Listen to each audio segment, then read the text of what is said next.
Welcome to Rise of the Goddess Collective podcast. I am your host, Michele Julian, your goddess guide, and I am so excited to share this podcast with you because this is the first podcast of 2022. And boy, wasn't 2020, 2021 like really basically the whole year? Like those 2 years was like a year to me. It seemed like the same, even though it was different in ways that none of us really imagined, right? So I just want to kind of recap what happened for me in 2021 with working with my amazing business consultant slash coach, super powerful, amazing woman that she is. There's like, you can't even like describe all the things that she can do sometimes. Because it's just always magnetic and divine timing, and everything just goes into flow like in a natural way. So becoming happened, as you all know, because if you're here, I'm sure you've heard of the Being and Becoming Goddess Oracle deck, and then also the activation journal that happened afterwards, and the divine feminine map and the divine masculine map, and overabundantly, they all organically, people bought them. No Facebook ads. Nope, haven't done that yet. Maybe I will, maybe I won't, but it all just happened because I was in flow with a brainstorming queen of flow. Her name is Jessa Grace. You've probably heard me talk about her before. And today we are going to talk about how we do less, which also equals more, right? We do less and we have more. That's the divine flow and ease and grace that happens. But you've got to be determined. You have to have determination. You have to have the confidence to do this ease and flow. It's not like you press a button and you magically make 10K because you're working with Jessa. No, you actually do the work, put your head down, get into the groove, get into your momentum, get into the energy in a way that feels good, feels easy, not like you're pushing or trying to be something that somebody else told you to be. Basically, you're really fine-tuning and getting into your intuition of your wisdom, and then following through this 5-step process, which you can always go back to whenever you're creating something, whether it's an email sequence, whether it's a product, whether it's a new idea that you've been dying to do, but you just don't know how to birth it. This is what's so amazing and reassuring, that you always go back to the 5, we call them the 5 C's, the 5 C's. And I just can't wait for Jessa to talk about this. She is here with me. I know you're all just like waiting to hear her voice because she has such a sweet, kind, heart-centered voice. Jessa, thank you for joining me today here in 2022. I made it. We survived 2021. So can you believe it? Can you believe it that it's 2022? It doesn't really even feel like 2022. That's why I'm kind of like, wait a minute, this is like January, and it's mid-January after my birthday. I went on vacation to Florida. I just like, hey, I'm going to start my vacation. I need to do a reset of my mind and my body, and all worked out. Divine timing. We're here in Florida still past the due date of having a return date of coming home sooner, but now we're staying here until February. And Jess is super jealous because she's in cold, cold weather. Like 9 degrees here right now. So, Jessa, tell us why people can use the 5 C's at any time. Anytime. So normally when I'm starting with a new client or a new project or something like that, these 5 C's come in just to help kind of create a roadmap for us. But then once my clients like yourself, 2021 happened, and there's so much happening in the world, there's so much happening in your head and in your heart, and you kind of get into that zone where as long as I'm doing something, I have some sort of a process, I'm probably being productive and moving in the right direction. And that actually can lead to things like burnout and confusion, and you actually come across as very scattered. Where is she going with this kind of energy, especially when you're doing it publicly, like in the online space? So that's where the 5 C's can come in and really focus you. So you're not doing things that you don't need to be doing. You're not feeling insecure when you see other people in your field doing things that you're not doing, or saying things that you're not saying, or presenting things in a way that you're not presenting them. You're really staying focused on who you are, what your mission and your vision is, and sticking with that ingenuity that works for you, not someone else. Your ingenuity, inner ingenuity. And so that's where you say, okay, what are the things that I should be focusing on? And so that's where the 5 C's come in as far as what you're creating. You can create more by doing less, as long as you know that what you're doing is creating something that has to do with one of these 5 things. If I'm doing one of these 5 things right now, it's probably a good idea. If I'm not doing one of these things right now, it's probably going to be a waste of my time. Does that make sense? Yes, it does. So who wants to know what they are? Drum roll. Okay. So when we're doing less, you're actually capable of creating more with ease and grace. And intention. There are definitely menial tasks that we can be doing, things like I have to do the dishes and I have to go grocery shopping. That's fine. But then when it comes to being an entrepreneur, I find myself personally just getting lost in minutia. Like, do I really need to be doing this? Is it really worth my time to be refiling my mail right now? That's not part of my creation process.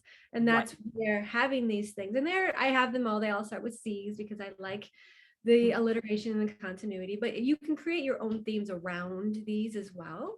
And so you just want to start at the beginning. So if I'm starting a new project, I'm going to start with clarity. I need to create clarity.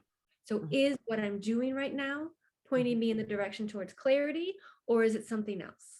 Am I pushing maybe in a direction that might be good for me down the line, like, creating a community or something like that? But you can't create an effective community if you don't have clarity. So if you're starting something new, start with clarity. I have a client right now who, brilliant idea. He really killed it. He's got like 17,000 people in his Facebook group and everything. And he's like, why am I not making any money? I took one look at it and I was like, this is so unclear to me. Please explain to me what we're doing here. And then I was like, oh, that's brilliant. If it had come to me that way, I would have signed up a year ago. And so we're starting at that clarity piece and find how you can do that. If you do need to remake some clarity like my client is doing, or is this something new and you have to make it so clear that a child could explain it? Like my children, they're 6 and 8. And since they were little, I was always using them as my practice for clarity. Like, can they explain to me what it is I do for a living? And now anybody, stranger off the street, can say, what does your mom do for a living? And they'll be like, my mom helps people who help people. Exactly. It has to be that simple so people can literally remember actually what they need, because they knew they came across the world at one point or another. And if it has that clarity there, and also the way they can approach you, you give them a roadmap to clearly get a hold of you. And I think this is what sometimes happens to entrepreneurs that are online. Offline people, I think, in some ways can have more clarity because they open up their business. It's, either a walk-in store, or, they have, they work in a gym or something. Let's say they're a personal trainer, and it's clear what they do. Oh, you're going to help me get in shape. And they don't really have to work very hard on the clarity piece. But when you're online, you literally really need to have that clarity, because what's happening with people online, I've listened to enough people talk about this, is they get so distracted with the moment they're in, whether it's on a computer or on a phone, they're looking at their Instagram. They might even be watching a movie at the same time. And then maybe they see something either on Instagram or TikTok. They like kind of toddle between TikTok and Instagram. And before you know it, they might be looking at something that you're talking about. But if you don't have that pull of clarity of like, okay, this is my message. Oh, that sounds interesting. And then once you click on that, if that person can't click to get to the next clear step, they're gone. Because they're so highly distracted. And if they're programmed to just keep scrolling, if it's not like, oh, wow. So you want to make sure that immediately they're in the right place with the right person, and you have the solution to their problem or the answer to their question, whatever it might be.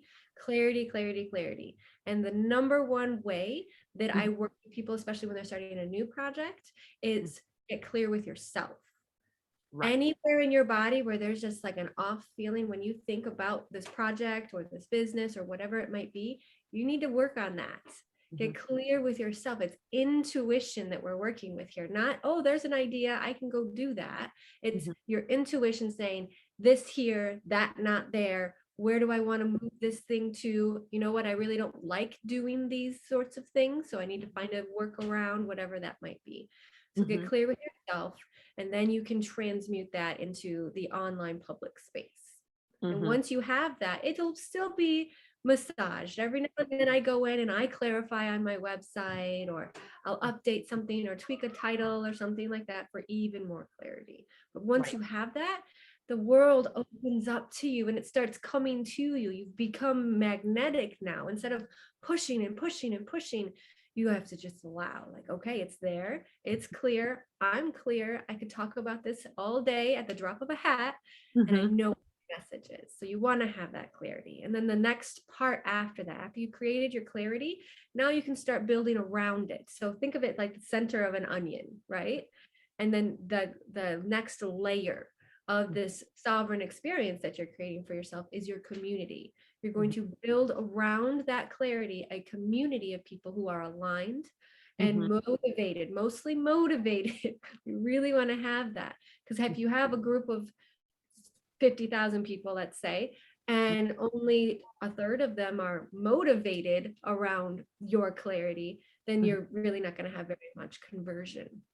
Right. Down the line, we're getting to conversion. So you want to make sure that your people that you are bringing in and attracting now all of a sudden, because of your clarity, they are aligned, of course, because, you don't want people who believe or impact the opposite of the way that you do, but they're also motivated. So you want to have people who are like, I agree with these things and I want more of them, or I want the solution. I'm actively searching for an option or an opportunity. They need to be motivated to move forward with you and around your sense of clarity. That's really powerful, because once you get that, even if it's a small community, I started with like 12 people in my Facebook group, but once you get that and don't skip this step, that's where you're creating connections. You're truly connecting to your people. You want to have a deeper connection to your people because you're all aligned around that clarity, and now they're in the middle of a community. And when you're in community that is aligned, Mhm. people start nodding their heads around you, and people are watching other people nod their heads, and it strengthens the message in masses, and the Mhm. energy starts moving together. And this is where you're starting to connect now. Now you agree, yes, but now we're creating those connections for you and around your message. And that's how you create ambassadors for your business and never have to spend a penny on Facebook ads, which is exactly Right. how you did it last year with the deck. Exactly. You connect. Exactly.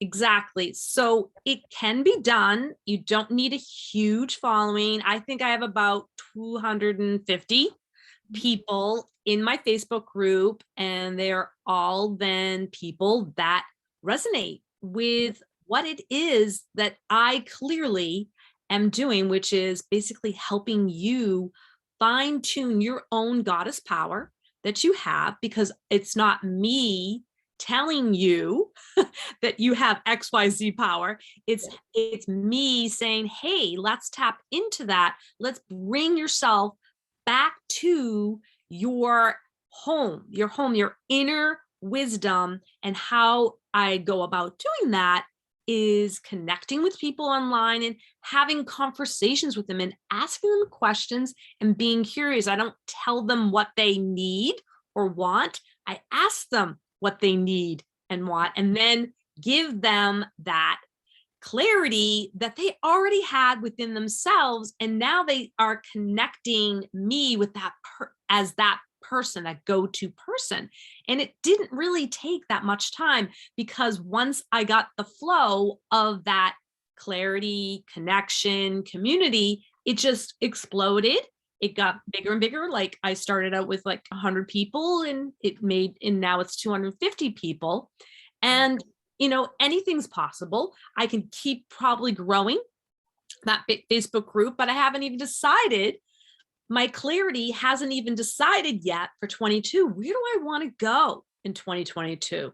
Where am I putting my own superpowers and energizing? Is podcasting really more my exciting thing that I like to do, to share with others that they can do podcasting too, and how it's helped me grow my business so organically and easy, with ease and grace, and I have fun. So I mean, if there's one thing that we all should be doing, is having fun doing what we're doing, right? So Jessa, talk about your conversion part of your 5 C's and how that falls into place. Memorized, I see. I'm so proud. So once we have that clarity, and around that clarity, we've built a community, and around that community, we've built connections. Now we start with the conversion process. Mm-hmm. And any of you have been following me for more than like 30 seconds, you know about my conversion theories that I have. But this is the one where we want to make sure, again, we're going back to what are the tasks that I should be doing. And we want to make sure that we're creating clarity, that we're creating a community, that we're creating connections. And now we want to make sure that we're doing the right things that are going to help create conversion. And this is where I find a lot of people, especially in the service-based industries, this is where they get stuck in the busy work or in the doing of things, whether it be, putting out posts or whatever it might be. And we want to think about this more of, what am I creating in order to create conversion? Is it reaching out and reminding somebody of an invoice that's out? Or is it something as simple as sitting down with a group of people, explaining your superpower, answering their questions, and moving to the next step? So things like master classes and small programs and that kind of thing are going to be much more worth your while, because then you can record them and never do them again. You can create a rabbit hole for yourself. So the more that you do today, the less you're going to have to do a year from now. And the less you're going to have to do 2 years from now. Next thing you know, you're going to be 5 years into your business and doing less and less and less, because you've created leverageable conversion. And you want to make sure that you're leveraging everything. And that is a whole nother story. We should probably do a podcast just on leverage, because some people hear that word and they're like, ew, I don't like that idea. The idea here is to leverage everything that you've been given. Otherwise, why would the person give it to you? Like, if you give me a gift, I'm going to use it, right? Right. Otherwise, would you give it to me? And leverage is a gift from everywhere, whether it's a person or an experience, or you read a book. Don't think that just because somebody else said it, you can't say it. You can incorporate it. People use my 5 C's all the time. They just change the letters. Okay, awesome. It works. Thank you. I'm glad it works for you. I'm glad that you really like it and that you want to share it. I'm honored. I'm flattered. Thank you for letting me know, but I'm flattered. You want to make sure that you're leveraging the right things so that you're not doing the wrong things. Because if you're doing too much, if you're too active in the doing part of this instead of the creating part of it, you come across desperate, and you start rethinking things, and you start thinking, well, maybe my rates need to go down, or I need to offer more in order to make it feel like there's more value. Whatever it might be, you're going to start overthinking it. The more you do, if it's easy, if conversion is easy, you're going to be like, I need to raise my rates. What on earth? This is too easy. And that's the direction we want to be going. We want to be sitting in a place of trust, self-trust, based on our own intuition and our clarity. And I'm back to the beginning again. The more clear you are, the easier conversion is going to happen. There will be times where the conversion will happen like that. They will see your USP or the name of your group or the name of your book or whatever it is. They'd be like, sold. That is what I need. Where do I go? How do I pay you? I literally had somebody the other day say, how can I get my money to you? It's like, calm down, I'll invoice you. Don't worry. How can I get my money to you? I like that. I like that. That is so true. It is so true, because I started myself. I hadn't told you this yet, but my personal trainer reached out to me, and she and I were just talking, just catching up with our lives. And she said, okay. She's like, Michele, you've been doing this, this online thing for a while. I see, all the things that you've created, and it's just all amazing. And she loved my wisdom deck card, and she got it, and she loves the journal, and she's been using that. She's like, can you look at my Instagram account and just tell me what you think? I said, sure. So I looked at it, and I said, so what exactly is it that you need help with your Instagram? I said, it looks pretty. And she goes, well, nobody's really, reacting to it. She's like, I feel like I'm not getting business from it. She goes, and that's the one place that I'm willing to do online. I don't want to be anywhere else. I want to be in Instagram. So she's got this clarity. This is where she wants to go. This is where she wants to spend her time. And I said, okay, great. Well, at least you know where you want to start. I said, now we have to work backwards. And she's like, oh, okay. And so we just had a little chat back and forth. It was about an hour. And she just texted me, I just read your email. Wow, you are very, very knowledgeable and well organized. Impressive work on your end. I'm ready to do this. Thank you. I'm feeling guided by your presence. There you go. Aligned, clear, concise, and it was so easy. Wasn't that just the easiest close ever? Absolutely. And all I did is ask her what she wanted to focus on. It's like, I'm not going to tell her what she needs. She knows what she needs. She's been a business owner for over 25 years. She's a very successful personal trainer, but she's getting older and she wants to be online more because she wants to still have that abundance that she already has, but she wants it online so she can go away on vacation like me in January. She's like, okay, I want your life. Exactly. And that's how you're going to set her up so that maybe this first 3 or 4 months, she's going to be doing a little bit more stuff. And then the next couple of months, less. And the next couple of months, she's going to be doing less. This is how you create more by doing less. And it always starts with clarity. In order to get that conversion, you need to start with that clarity. And then there's the last C, which is the one that keeps it all going, which is consistency. Am I doing anything? Is what I'm doing right now serving momentum, consistency. And Mhm. this one that is, I mean, they're all two-pronged, personal and professional things that you can be doing for yourself. But this is one where we want to make sure that we personally are being consistent as well, which means our energy, knowing what your cycle is like. Like, you know, if you're a woman, we have our ups and we have our downs and everything like that throughout the month. But we want to make sure that we're maintaining consistency for ourselves personally, so that when we do show up, when we do have the opportunities to connect and create community and share our superpowers, that we are consistent. When you are there, when you enter the room, when your name is introduced, people know what they're going to get. They may not know specifically what you're going to say, but they know the energy is going to be what they saw last time. Or maybe they watched a replay of a webinar and then they have an opportunity to sit live in a Zoom with you, and it feels comfortable, it feels consistent, and it feels sure. The more consistent you are with your energy, your health, your mindset, all of that, the more consistent you're going to be across all of the other places in your life, whether it's your parenting, your business, showing up, decision making, all of these things, you're going to be more consistent. And that creates momentum.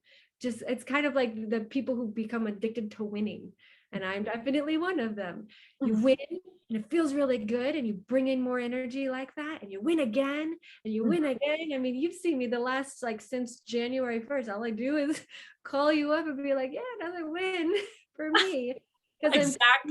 Exactly. Because you're in the mindset of abundance, and abundance is not always a cash value. It's more than that. It's an energetic receiving of value for your whole holistic life, right? And that's really where I think, you know, I come in to your world, is I help you with your holistic approach with your family, with, you know, your ability to get used to receiving in a way that you weren't used to receiving. And now it's more like an everyday occurrence, right? So you're actually enjoying your new kitchen. Yeah, I am. Yeah, I don't know what I would have done without that. And you like to actually do dishes now. Well, I'm still gonna ask Mark to do the dishes, but That makes sense. That makes sense. So we need to wrap this up because we have our brainstorming session in about 3 minutes. So what would you like the audience to hear for you for 2022? Have you thought about yourself, what you're going to start focusing on for Jess's growth for 2022? So 2021 was a very interesting year. A lot of losses, a lot of stresses, but some of the most beautiful things that have ever happened to me in 2021. And I felt like I was rebuilding. Those of you who know my story, 2020, I definitely crashed, burned. I literally burned my life down to the ground on purpose so that I could start fresh. And that was 2021. I was learning a lot. I was practicing the things that I learned and turning it, transmuting it into wisdom. And now I just want to walk wisely. I want to walk forward with confidence and with love and grace, and be kind to myself, slow down a little bit, no more panicking or anything. A lot of the things that happened in 2021 just kind of seemed to wrap themselves up all nicely at the end of the year for me. So now I'm like, wow, what can I do? Where do I want to go? How do I want to do it? Who can I bring with me? So I just want to have fun, and I want to walk with love and wisdom. I love it. I love it. And I am here as your goddess guide. Thank you so much, Jessa. And we're going to end our podcast and go right into our brainstorming session. And I'll see you in about 2 minutes. Bye for now.